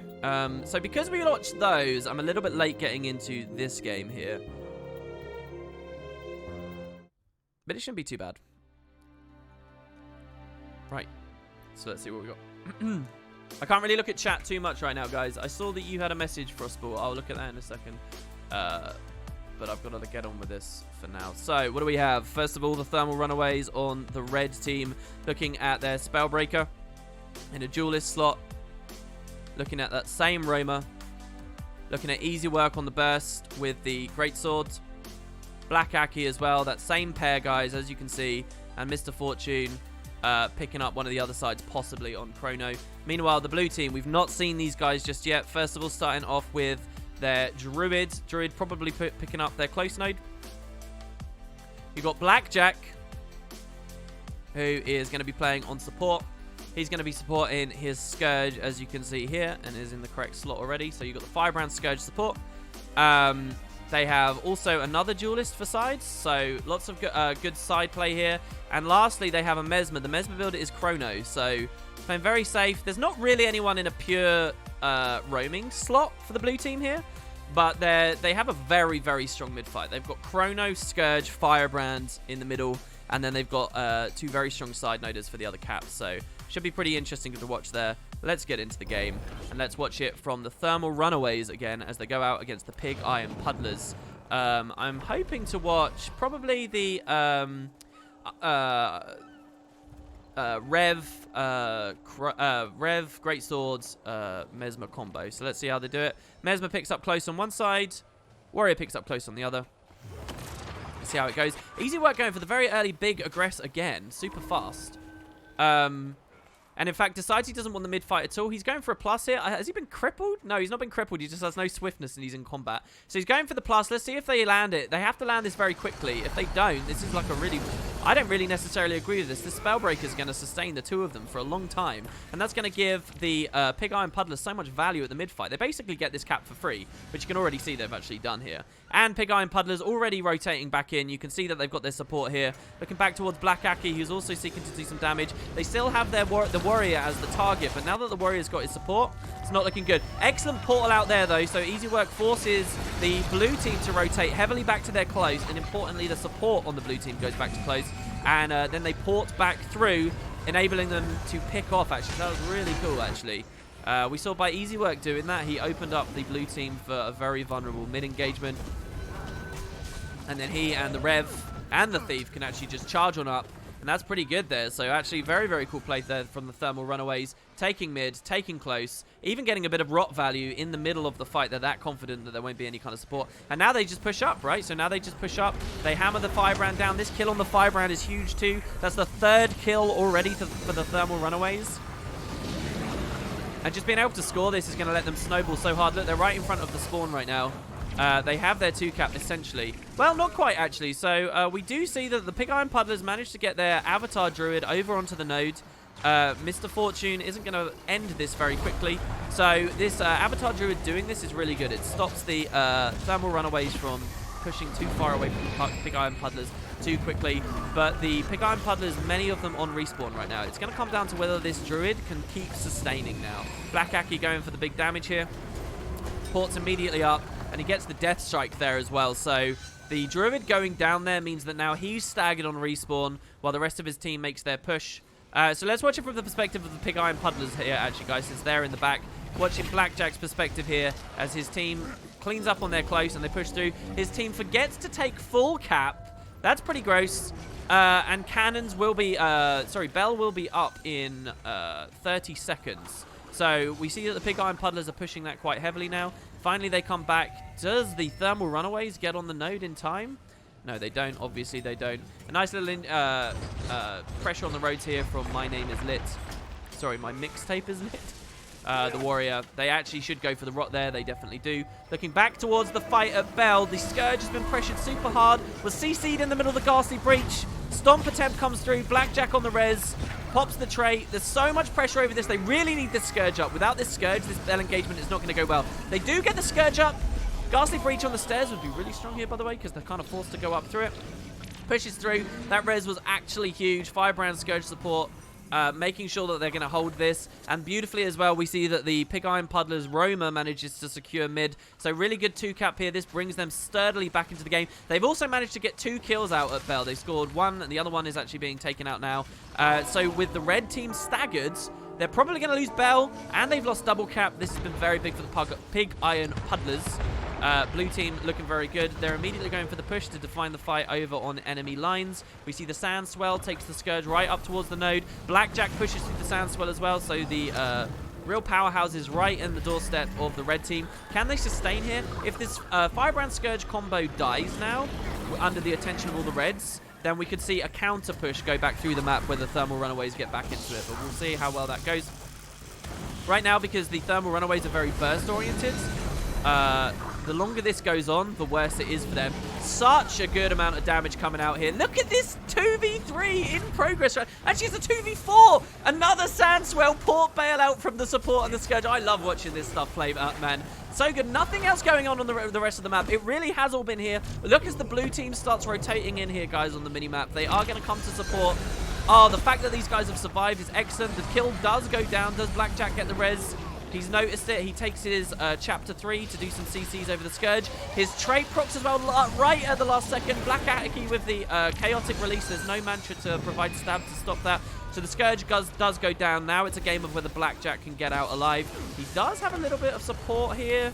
No, he doesn't have any support here. Sorry. It's the Dead Scourge, yeah. He takes on top of the box to try and nullify the Death Strike. It doesn't matter, though, because that box is not very good to go for. He really wants to climb a bit higher. He's basically just going to get hammered out there. But the longer he control this rev, nice little jump there as well. Black Aki goes for the damage with the Great Sword, with the Sword Fall. We're going to have to ignore that, though, because obviously the swing back is real. We've been watching that. Stronlow here on Druid, only able to sustain that mid-fight for a reasonable amount of time. He has to bail out. He basically swaps with his Scourge, who starts providing extra pressure. They do get back on, but it's cost them neutralization. Bell is going to be up again in another 30 seconds. There's a defensive portal enabled for the Pig Iron Puddlers here. And just a little bit more of this, and I think we will see that this gap is closed even more for Pig Iron Puddlers. My mixtape is lit on the Aggress, looking to take out Mr. Fortune here. Black Aki as well, super low too. Blackjack sustained that shit, man. Blackjack sustained it. He just basically walked back over here. So this isn't going to go anywhere for a while, I think, but we will see Blue take this, right? Blue has so much more support. They have so much more sustained pressure here. You can just see from the health bars that Red is wincing at that team fight. But here's a perhaps more important fight. We have a Druid sustaining and kiting around versus this Greatsword Mesmer. If he uses these boxes well, he can actually prevent a lot of damage. He doesn't. He was basically 2v1, so they're going to concede that Bell there. Blackjack went down. I didn't see how that downstate went there, by the way. But Blackjack goes down. The very quick port out after Red wins the Bell, so that's very good for the Thermal Runaways. They're continuing to take this. Thermal Runaways, sorry, so the port actually went to their enemy's spawn. That's Blue spawn being capped in favor of the Thermal Runaways right now. And, yeah, generally we just see that they have a few more kills. Looking back up here towards the blue team, we've got Kabov, who was pressured away from mid. He needs to hide for a second. He's very scared of that Rev right now, who could just target him, Shiro port over. It wouldn't be very good. The SD Thief coming in, seeing that, slamming that kill down. Now, Blackjack was on respawn, the blue support, but he didn't notice this. He didn't provide pills for his friend, and so they get pretty real punish here. He's focusing more on keeping the Scourge up, and I can sort of respect that. Kill goes down here from the Spellbreaker. That was really nice, and the quick stomp straight under the nose of the Chrono. So that's excellent. They are basically just above, bobbing their heads above water here. They also got the counter cap. Their Druid managed to put away. So Pig Iron Puddler's Druid is just going to hope to sustain this. Little does he realize that Easy Work has already identified that he doesn't care about that fight, and Easy Work is pushed back towards mid. Blackjack and the Scourge, again, still playing here. Ideally, they don't want to let this fully flip.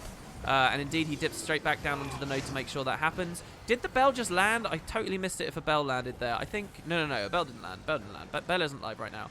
But yeah, the Firebrand Scourge combo doing very well here, actually. Still pressuring these guys away. Lots of Torment on this Warrior who's being forced to peel away. He does cleanse it a little bit there. So again, we see that Pig Iron Puddlers take that fight there. Currently in the superior position. Looking back towards close. Oh, excellent. Just got on the node here to prevent Easy Work's decap. No, don't step off of it. Why would you do that? These kind of tiny little misplays. They're basically throwing the game right now. If that was still in their favor, it would be really goddamn nice. They do obviously have mid. And they have the pressure over here. Free cap coming from their Druid, so that's excellent. Looking back towards the Scourge as he's watching respawns. They're going to be jumping on him. Mr. Fortune, the Chrono. I mean, they're not going to do anything here. The SD Thief is completely out of position, in my opinion. Bell will be in 30 seconds. This is so good for the Pig Iron Puddlers right now. They are fast racing back towards this because they've got excellent matchups. They've got their Druid in a perfect place. This is exactly where the Druid wants to be. They have their Firebrand. They got neutered again, though. Where the hell did that neutralization come from? Maybe they just got off too quickly?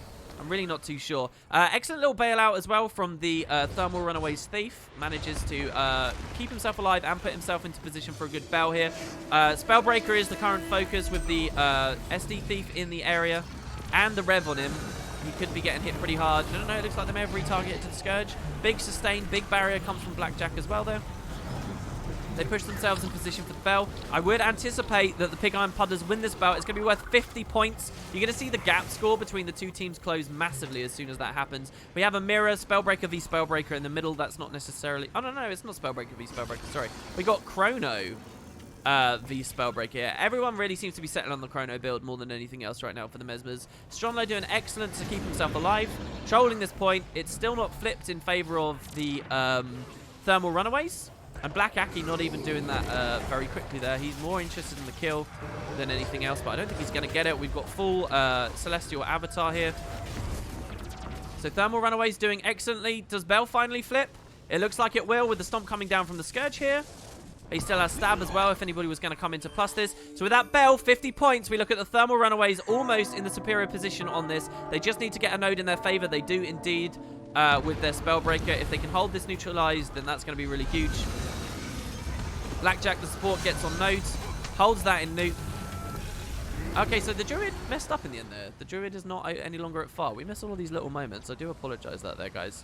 But if this big mid fight actually now goes in favor of the Pig Iron Puddlers, we'll see something good. Great back noding position here as well from this warrior. I really like this. He knows that you can't be decapped. Stronlo also catching the cheeky runaround in the back from young Kazu there. And the stealth stomp with his longbow. This is, again, really excellent here from this Druid. Right as he respawned, he managed to actually pick that off. Black Aki also not having a good time against this Spellbreaker with a good full counter here. Full counter doesn't proc, so that's pretty good there for them. Neutralization does land as Stronlo can't obviously hold it against two people for too long. Black Aki absolutely still low. Blackjack comes in to turn this into a very formal team fight. Re-sustained his ally. Black Aki goes down off node on the roads. That's excellent rot value that we can see the Pig Iron Puddlers. They're so close to getting back into it right now, guys.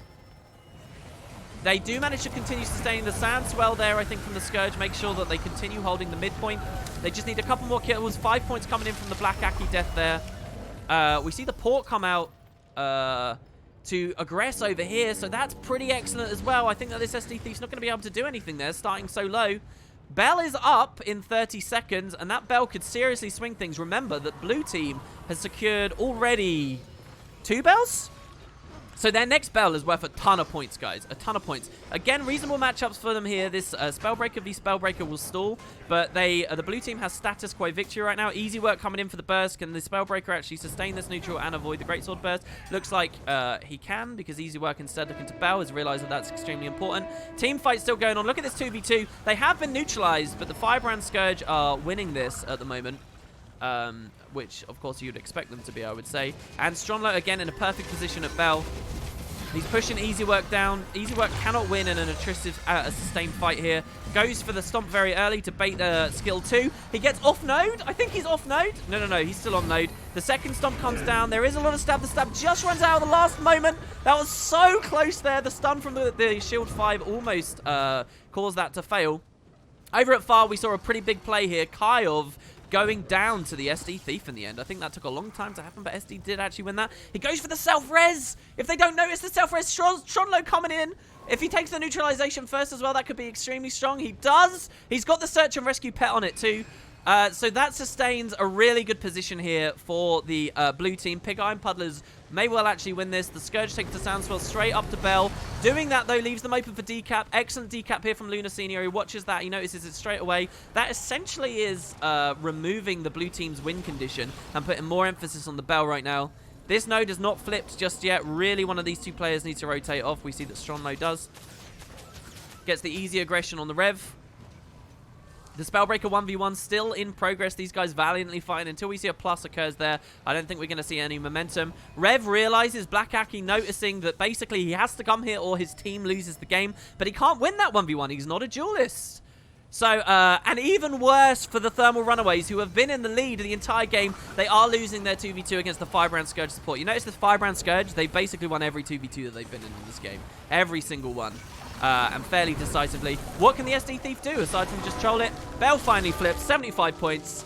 And we see Pig Iron Puddlers, who just slowly built momentum, ending up taking the win there. Look at that timeline, guys. They were down for the vast majority of the game, and they ended up sweeping it with even the overkill 26 points from the additional score from the Bell. Really, really cool game. Let's take a look at this scene here now. And see what we had. So what intelligent can we point out on this one?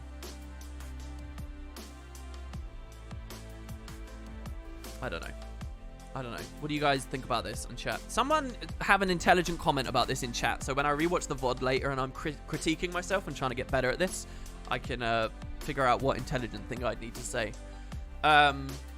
We absolutely saw, I will say this, that Luna Senior was vital to the success of the red team as far as they had it there.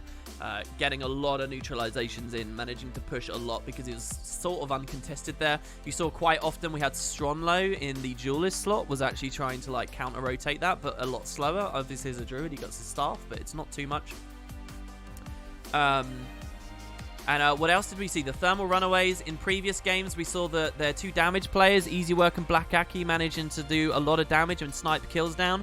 But maybe the real story here is that they couldn't snipe those kills down with Blackjack on support versus them. Blackjack just resustains, and if they don't land that early enough, then they don't get much value out of that playstyle.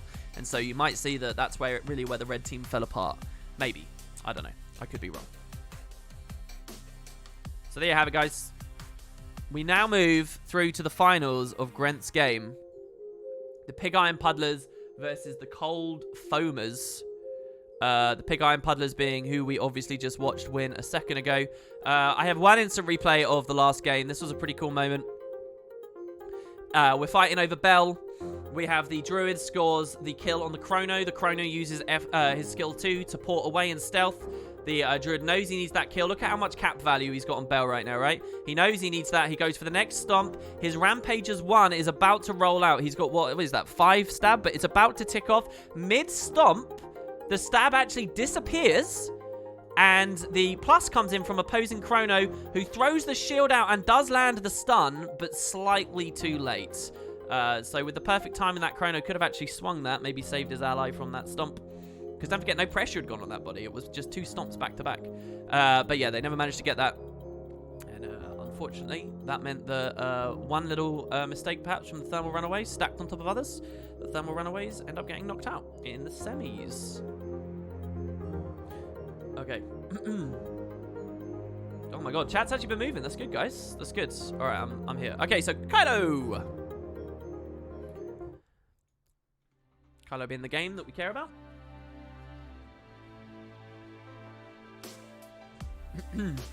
Everyone's already loaded in. That's excellent. We've got good manners in chat. Somebody saying, hello, friends. Have fun and good luck. Good manners in chat? What? All right, so first of all, going back to the Pig Iron Puddlers, they are on the red team. We've got the same setup, okay? So, they have their support on Blackjack. They've got their duelists. They've got Kyov on Chrono. For the mid-fights. They've got their Scourge for the mid-fights. So that is the Pig Iron Puddlers on reds. Meanwhile, what are we looking at on blue? So we have Firebrand support running Signet of Mercy. I like the Signet of Mercy, so obviously quite well-rounded there. The team fights are going to be quite attritive on this one, I think. We're looking at a Hollow as well. Running tools, boon spam, all that good stuff. We've got the Scourge supporting the team fight here. We've got the Chrono. There is a blue Chrono in play. Who's called Hello Apes. That's kind of funny. I'll keep it. No, he's probably backnoding, right? He's probably backnoding. And finally, they have a warrior too. So their warrior, he's running Stomp. Okay, well, anyway, though, he is a Spellbreaker, so we'll check him out there. So that's probably the matchups you're going to be looking at, guys. Very well matched. No roaming on either team here. Not like formal roaming. So let's see how we go. We're going to watch the Pig Iron Puddlers as they move through. Watching, let's watch their Scourge support. Looking at opening splits. Warriors picking up close. The Sand Spell straight to the side. I wonder whether that's a waste of a cooldown. He might need that to sustain himself and survive. Getting up to this ledge is actually okay if you take advantage of the aggression going along around the edge. But yeah, so we see red team with a really nice opening play. They send their druids to contest the node, while their damage powerhouse and their Scourge stays up around the side. Very advantageous position here, sorry. Obviously, the Scourge is going to have to come down onto the node if he aims for a Ghastly Breach. Oh my god, the pulls are ridiculous right now. Big CCs, there's no life force coming. He really wants that Torch 4. Look at how many targets that will cleave if he goes for that there.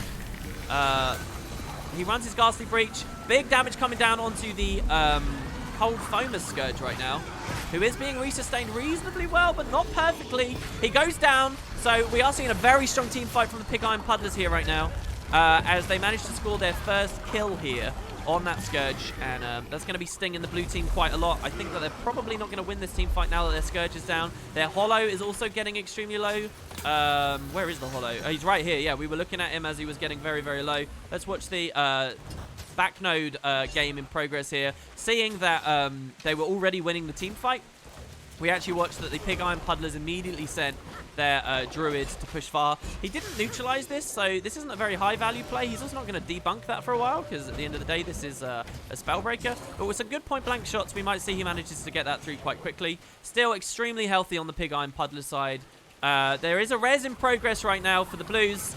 They almost get it. They're so close to get it, but they don't quite land with the res. Big cleave comes down from the Scourge. Stomp lands. That was so close. If you guys are looking at Mechanical Key's health there, really, really ridiculous on that one. The team pushes through. Just look at this crazy damage. The team fight right now is so strong from Pig Iron Puddlers. They have lost sides, by the way. I didn't quite tell this story, but a decap came through. Oh, wait, no, this is backnoding. Hold on, I must have missed something. I should have been looking at the mini-map more, because one of these nodes flipped, and I'm not quite sure exactly where. And despite the team fight, like, basically, you saw the Pig Iron Puddlers are winning these fights. They get a little bit of rotting on the roads there, but they've abandoned mid to an instant decap. And they had abandoned their sides initially to being decapped, so not very good. Stronlo's still here. Like, literally, this is what I said earlier. He hasn't decapped. He's still basically just doing this. He's not going to get a plus in. Neither of these teams we've seen are very rotationally strong, right? In terms of their builds. So I don't think that it's necessarily too good. Finally, he decides to bail out of that. Looking back towards their close, we do have a 2v1 in progress. Pig Iron Puddlers are allowed to do this because they've had a little bit of kill momentum here. You can see they've actually scored 5 over 0 from the Cold Foamers. And so with that, they can actually finally secure their 2-cap. We've seen a wonky start, honestly, I think, from Pig Iron Puddlers. Not perfectly played, but now that they've secured that, they might have something. Having said that, though, towards mid, their Scourge does go down under the nose of the support. The support can't do anything to actually heal that back up there. Sorry, the camera worked proper shitty on this one, guys. So Scourge does land here. That means that mid is not going to be a sturdy 2-cap. We've seen the respawn times are much shorter than you think. Cold Foamer's pushing in very quickly. Blackjack getting back on the node here is kind of a scary prospect, because, yeah, he's got a lot of tome pages right now, but as soon as those are up, what allies has he got to offer damage and pills? Not too many right now. In fact, we see Kaiov is forced to rotate off because he doesn't get much support. He's still playing around on the sides, but he's low. He's not going to get much value out of that Signet here, because his Disenchantment was already almost respawning. His shield stuff was probably already up. But actually excellently resustained from the Pig Iron Puddlers. They do continue to take this big, long mid fight. Nobody's particularly low, except once again the Hollow, who seems to be the priority target. We also have 2 1v1s in progress. We've got Chrono v Druids. That's going to stay neutralized for a while. And we have Spellbreaker v Spellbreaker over here. The Rampage comes out. Does Seth actually manage to sustain through the Spellbreaker? It looks like he might not, so this will be another big win for the Pig Iron Puddlers. Oh my god, he's running Axe. Oh, no, it is Dagger. It is Dagger. I thought he was running Axe for a second here. So actually, Pig Iron Puddlers having a much better Spellbreaker mirror going on here. Again, there will be no plus, so it's down to these people to actually win the fights for themselves. Looking back towards mid. Pig Iron Puddler's going down again. This is the second time we've seen the Scourge get knocked out under the nose of the Firebrand support. This time, Blackjack is not going to be getting out of this alive. If he does, I will be astounded. No, so that's both of them down there. Firebrand Scourge down and out. That's going to securely win mid for the Cold Foamers. Stronlo getting here at the last second, bailing out of his 1v1 that he was engaged in. But I think a little bit too late. Actually, no, he wasn't in a 1v1 at all, was he? Moving over here, Mixtape is slowly winning it, very slowly. Wow, the stun there. You would have thought the Surging was winning. He gets plussed by a Chronos. This is pretty nasty. Luckily, the node isn't anywhere near flipping in his enemy's favor. So he can play very, very casually around the side here. He can move back into this. He can keep trolling this until his Firebrand Scourge are back on the board. Speaking of which, they have just respawned. Let's watch as they move back towards mid. They're getting a lot of damage on it right now. A lot of damage. Scourge is very low on life force, but about to get a bit more back from their torch. The enemy Firebrand is definitely the target. He goes down. Blackjack on the stomp with the stab. Very comfortable there, allowing his allies to continue with the aggress and the cleave. We're seeing Pig Iron Puddlers are well in this because of kill points right now. Otherwise, it would be very even, if not Cold Foamers much more out in the lead. We see another down go through. Actually, Mixtape just lost his 1v1. I guess, actually, it's because it wasn't a 1v1. It's because he'd been plussed. I guess he didn't bail out of that plus, and he ended up just getting killed here. So he lost a lot of momentum from that. Stronlo also not being able to secure this kill against the Tools Hollow. But he did manage to shake off a plus, I think. Or somebody else actually rotated out. I might have missed that just a little bit there. I would expect him to survive that. Mid in favor of Pig Iron Puddlers after they obviously nailed down the Firebrand. Kyov coming back onto the aggress over here at his enemy's spawn. They've got about 15 seconds to take a plus in leisure before the Cold Foamers are fully re-engaged on all nodes. Doesn't look like they're going to do anything. This is a very bunky, very tanky match here, guys. With very little opportunity for people to score high-value pluses. Looking back towards the mid-fight, we're going to see if this Scourge can unload as much damage as possible. He's so low on life force all the time. It's like he's not even used the stars to sustain it somehow. Gets interrupted on the Ghastly Breach. Makes another attempt for it. I actually think that was pretty good. Right on the... Look at all the ticks! Each of these white numbers represents condies. But look at the condies right now on the... Actually, mind you, to be fair, Blue resustained that extremely well. Probably bad positioning here from this Scourge. He moves out. He's running away from the enemies, but also from his Firebrand support at the same time. Blackjack gets on, and he does his best. How many cooldowns has he blown here? Quite a lot. He's out of both of his most important tomes. He's in F1 just because he's not got too much else to do. This is good right now across the rest of the map, though, for what it's worth. We did see Windmill finally flip.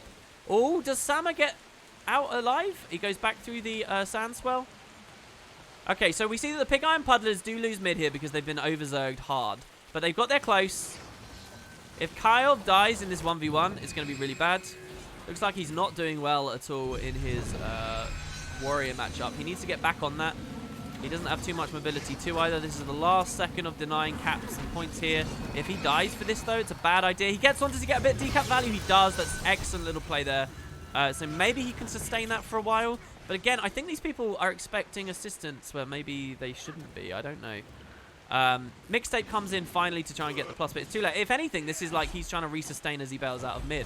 So look at this swap here. We see the Chrono swap with the Warrior. They keep it nuked throughout all of it. So, I mean, Pig Iron Puddler's holding that. Now it finally flips. Now there's very little value to be had in that fight. Kyov here bails from his losing 1v1 to mids and gets zerged down. That's a really nasty play there. Probably a big misplay from Kyov. The Firebrand Scourge support currently invested in a 2v1. Also a low value play for the Pig Iron Puddlers. Cold Flame is actually managing to get a lot of point score out of basically these weird wonky rotations. It feels like Pig Iron Puddlers have really been caught in places they don't want to be for a while. Stronlo once again beasting it, managed to survive. I think he was going for the top of the statue and he slightly missed. But the thing is, like, what can he do? If he rotates into this, he's not going to get this kill. Mixtape going for a very long, slow, grueling fight. But he hasn't debunked it. Seth's still on a lot of health. That stomp, guys. Look at that stomp. It must annoy him so much. Interesting to throw into that matchup there. Makes it much easier to hold the node and not be debunked because you're constantly knocking your opponent off. Firebrand Scourge re-establishes in mid. This is really the story. The Pig Iron Puddlers trying to get back in, but they've been double capped. And we do see the QQ and the Crybaby comes out. AFK, my team is trash, says the Scourge. And unfortunately, he's robbed us of what was quite an interesting final, I think. At least it wasn't over in the moments. And Blackjack tries his best to resustain the AFK Scourge. But with that, guys, I think you're going to see... God, people are so whiny on EU. Have you guys noticed this? We're going to see that, unfortunately, the AT gets thrown by a salty member of the red team. But there was a real back and forth. Look at this timeline. It was only around here that they started losing. Basically the second that his team stops like being in the running for it. That's it. I do believe that earlier on the Pig Iron Puddlers could have had a much more satisfactory opening.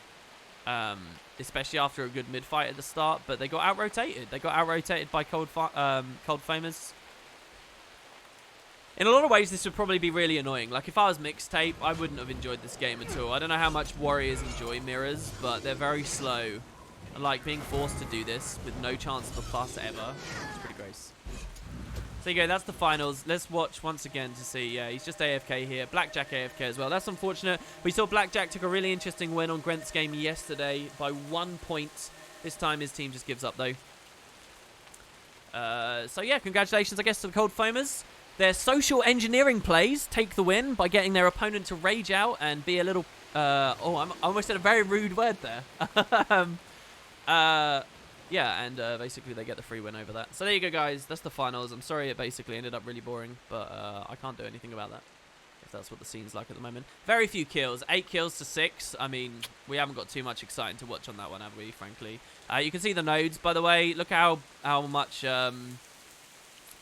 stronger the back noding was from the blue team. They're holding that very well. In fact, it never even flips in favor of the enemy. While the back noding from Blackjack's team here, the Pig Iron Puddlers, is not so solid. They're constantly losing it. It's even flipping in the other team's favor, right? You see these lines? So yeah, and then, well, these last 2 blue lines are kind of unfair to analyze because that's after the game was over. But yeah, there you go. We'll wait for the end there.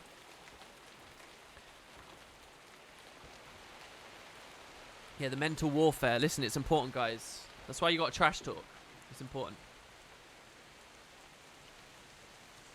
Yeah, Butter Peanut says it's really disrespectful to do what the Scourge did, because this isn't ranked where they're randoms. You've chosen to play the game with those 4 people, at least finish the game. I agree with that. I'd be proper pissed off if in my AT one of them just, like, proper crybabied out. I think that'd be really lame. But hey, when it comes to PvP, people tend to have really high tolerances for pricks. So, I'm not saying that the Scourge is a prick for that, but generally speaking. So maybe you can get away with that stuff. I don't know. All right, moving on. Let's look at the comps again one final time. I mean, it was super well matched. What was the difference here? We saw Hollow on the blue team taking the win against Chrono on the red. Perhaps the Hollow just slightly more impactful, but I really think it was more a question of rotations. We also saw the duelist side of the game was a little bit different. We saw Chrono playing against Warrior. I'll tell you what we actually saw more often than anything else. It was this matchup, the Warrior Mirror, and the Chrono V. We saw this a lot, right? Sorry, I'm not using my new highlight things. We saw this matchup, both of these, very, very, very frequently. I think that the support on the blue team was not as solid as the support on the red team. And as for DPS, well, I think that we did see that red won that first mid, but blue certainly had some very strong ones as well. I don't know. I don't actually think it was a question of the fighting there. I think it was more a question of the rotations, potentially. I don't know. What do you guys think about that one? I definitely think both these teams could have been rounded out by, instead of fielding one of those duelists, instead putting a Roma. Because what you actually see with these duelists, when you double up, right, you're going to be sending one to far a lot to engage in 1v1s.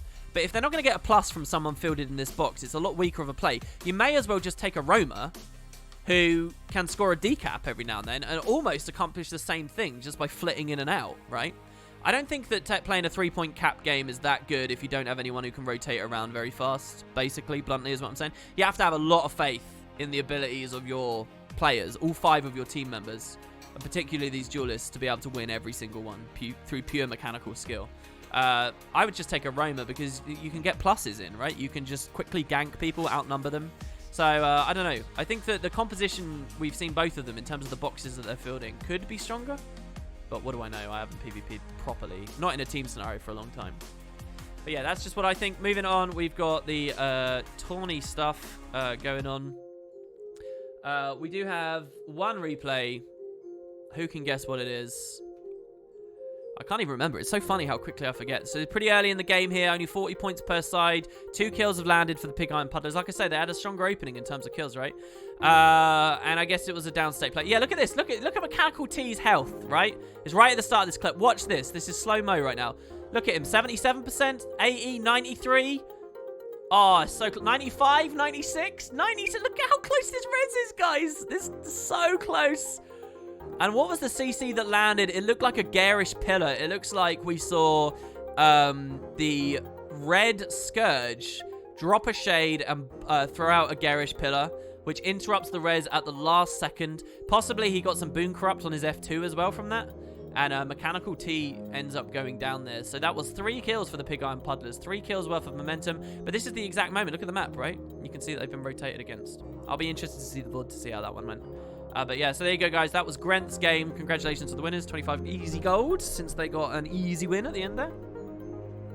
Why are the gizmo icons up there? They're just PvP-related icons that, I think, that's what it's all about, right? In PvP, you're going for the gizmos.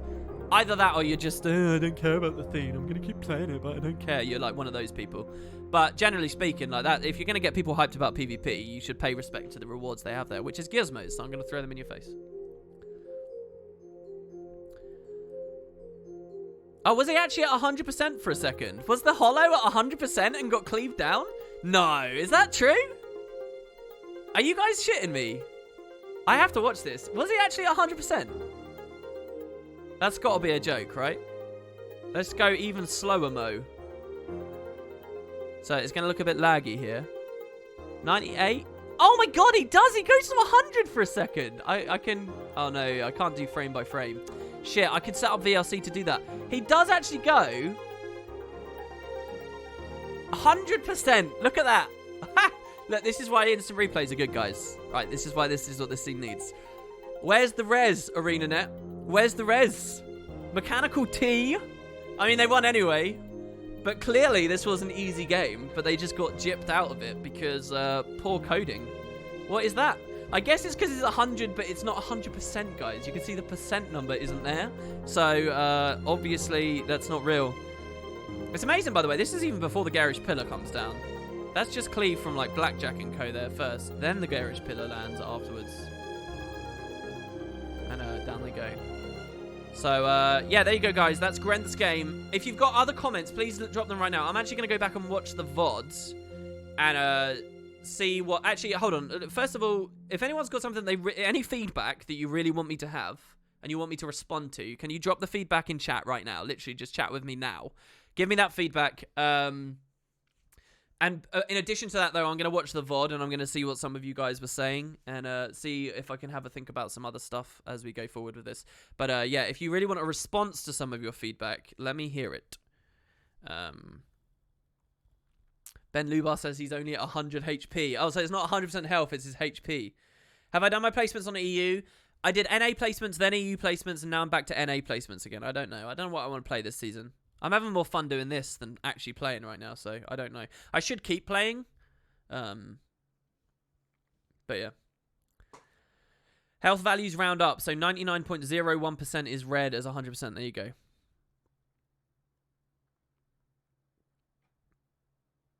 Okay, so Valen reiterating what they said earlier, that you should just focus on 1 or 2 characters during pre-game. I'm really scared of doing that, but we can try it. Listen, what's the next tourney? The next tourney is Melandri's matchup. And that's during my regular stream time as well, I think. What time of the day is it right now? Yeah.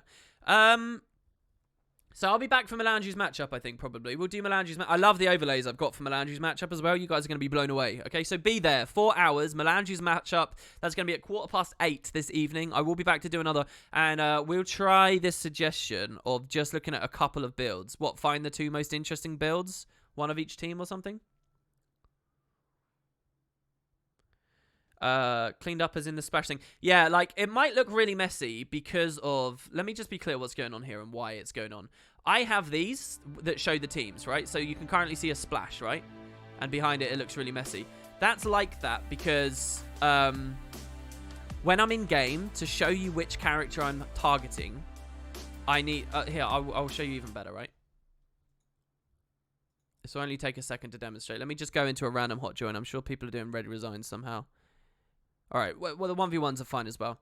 So the point of this is... I could just capture this screen and show you the teams like this. And in fact, if you go a few VODs back, I was using the stream. However, this doesn't highlight. Like, if I click this Warriors build in the top right, it doesn't highlight it here. So if this is my capture, you don't quite know which person I'm looking at and when, right? So what I really want to do is capture the top right and the top left so that when I click a guy to check his build, you know that it's this guy I've clicked because he's highlighted, because he's got the coloring there, right? So that's good, but by doing that, it means you're going to get the ugly background and stuff because it's not set to a clear element of the UI. So it's going to look ugly. So the splash... The attempt of the splash is to try and make it look like it's artistically ugly, if you will. Do you get what I mean? That's the idea of the splash. And then up here as well. Maybe it looks fine when there's one team up, but not two. What do you guys think? So maybe I could just do it. I could try and just get the muscle memory to only ever show one. So once we've gone through the red builds, then once we go through the red builds, then we close the red builds down, then we go through the blue builds, and then we close it down again. Do you get what I mean? So maybe something like that.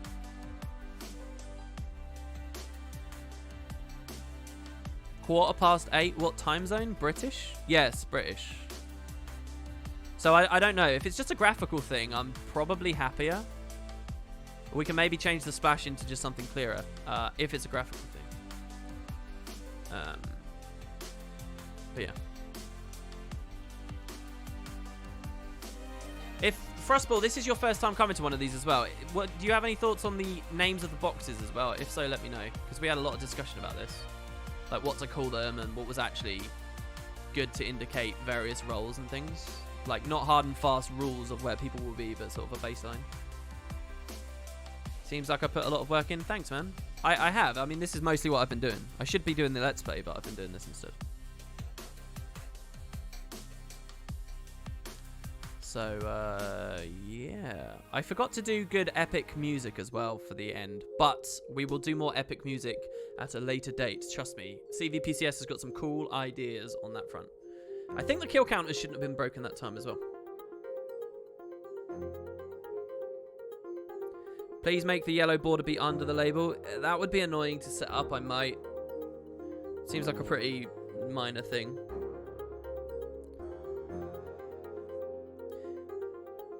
Yeah, so it's not hard and fast, right? Like, I'm going to have to be very clear to people. I have to explain this all the time.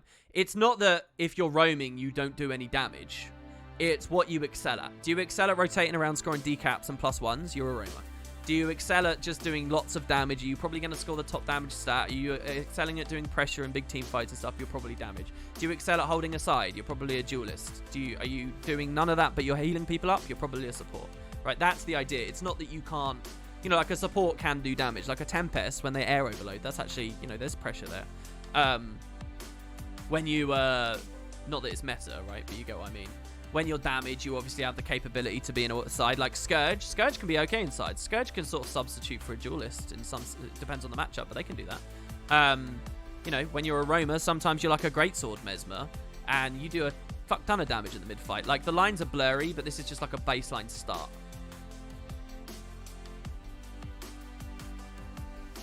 Yeah, their primary role, what they excel most at, that's the way I would describe it.